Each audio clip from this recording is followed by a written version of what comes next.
Good morning, good afternoon, good evening, wherever you are watching from.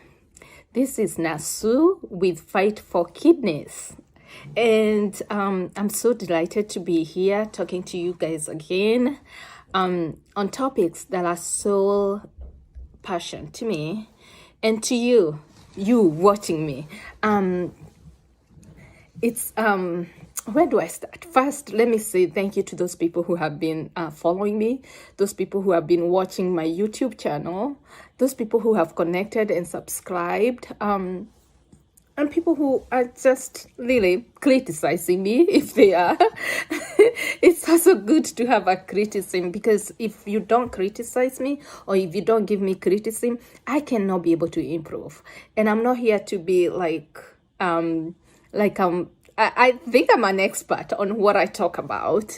I think we can help each other and help the community. So last time, if we can go back to the video that I talked about, the things that 20 things, I think it was 12 things that you do that can affect your kidneys. And I talked about it and I touched so many things. But today, I told you guys on that video that we'll be talking about the protein, things that you can eat that are not that plant-based. Because one thing, protein, high animal product protein or animal protein can affect your kidneys, and this is because of the way it get processed. It's your kidneys work so hard to process the protein that you consume from animal products. So I was like, okay, when I tell you this, but I'm not giving you a solution. So today I'm here to give you a solution about plant-based proteins that you can use, that you can buy, you can grow. So it's not just about buying. I mean, those things, especially anything to do with the beans, you can buy. You can grow it in your own home, even in your kitchen. What do you call it? The kitchen, the vegetable garden. So those things that you can do, and most of the time you don't even need high content. You don't need a lot of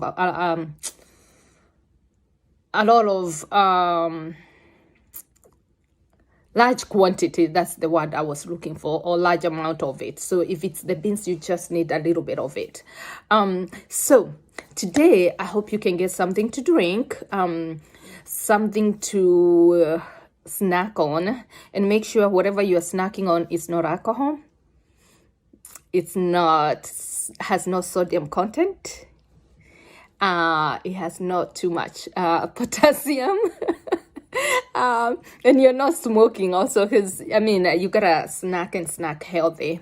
So again, I'm Susan, and I'm so proud to fight for kidneys. So I'm there to fight for kidneys, making sure we protect our kidneys. So let's dig in and let's talk about the proteins, and I'll make sure I do it so quick that you get it.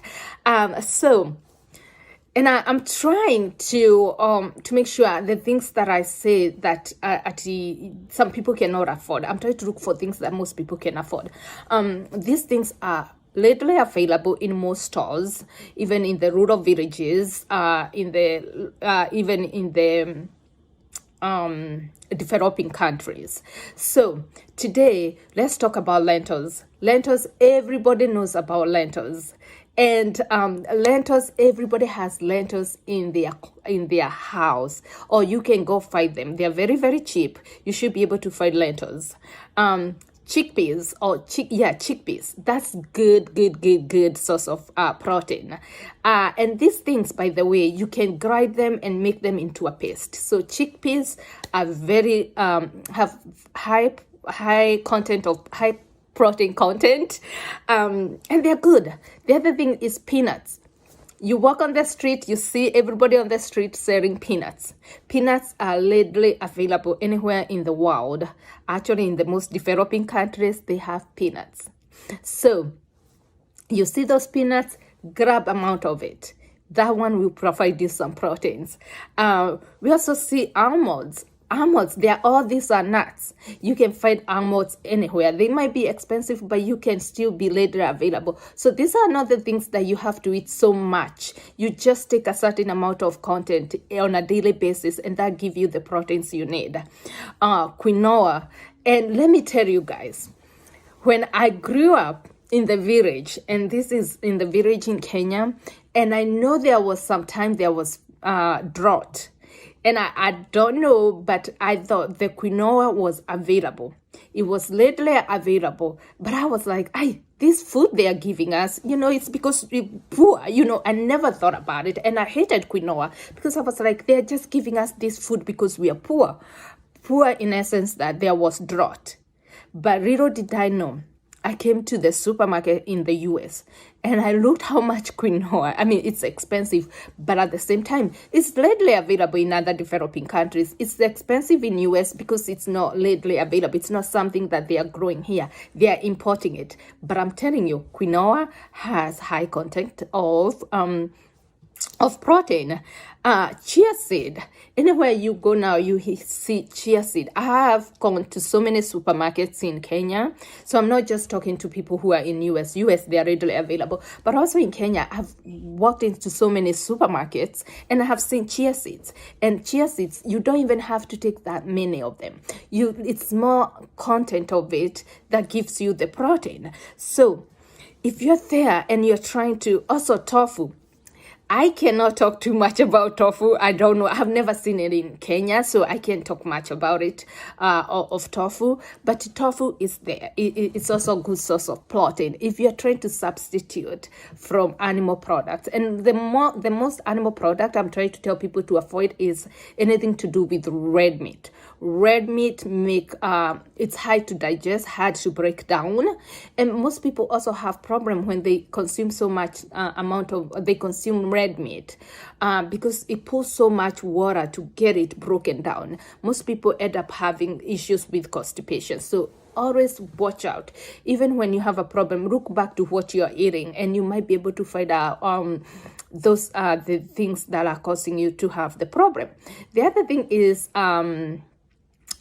soy beans. And I know I spoke with some research said the soy beans, you should not consume a lot of amount of it, but soy beans or soy meal, we're going to talk about beans. Soy beans, they grow so fast. Those are the things you grow within a few months, and it doesn't matter where you are. If you water it, those beans will grow. And soybeans are also readily available, easy to grow. You can grow anywhere in the world, and they are a good source of protein, and especially the green ones before they get dried up. The green ones are so good. They are full of protein. So if you're there looking for something that is plant-based, that is good source of protein without eating these other things that are the animal products that have high proteins, and hard to digest or process, then you look at these plants. And the good things about this plant-based protein is the things that, if you know, say for instance, we know like in Africa, women's go have these things called chamals. So if you meet, all you need to do is one person needs to bring this kind of let's say it's beans. Somebody bring lentils, the other person bring this, the other person bring this, and all of you guys share that amount. That means your family has enough protein. You're feeding your family enough protein, so you don't have to go buy. It's one person buying the bulk, the other person buying the bulk, the other person buying the bulk, the other person buying the bulk, and you guys come together and share. And at the end of the day, you end up with all this protein that can yes, protein in them, but you end up with all these I can say nuts and beans that in a month you're good. Your family is set to have good protein. So don't sit there and say, I cannot afford this. I cannot afford this. If you have to buy, get some women together. You guys buy things in bulk. Everybody say, we're going to buy this in bulk. We're going to buy this in bulk. We're going to buy this in bulk. And at the end of the day, you have whatever I have listed here. And you're feeding your family healthy, and you're protecting your kidney, your family from kidney failure. And then on top of that, you have to make sure you watch your high blood pressure, you watch that your diabetes and your hypertension.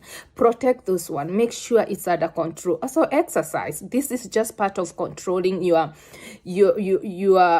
protecting your kidneys, but the other things that are emphasized after eating healthy, then you have to make sure your blood pressure is still under control, your blood sugar is under control, and you're exercising and you're talking with your doctors. Also, you are watching the medication that you're taking. You're also avoiding drinking too much alcohol. You're also avoiding smoking, and you're keeping your body hydrated. You're drinking enough water. You are also observing the urine, and I always tell you guys, the fast urine in the morning tells you so much. So always let your doctor know, how do you feel about the urine? How is it? How does it smell? Does it have that? Like if you have diabetes, that urine will have some sweet smell.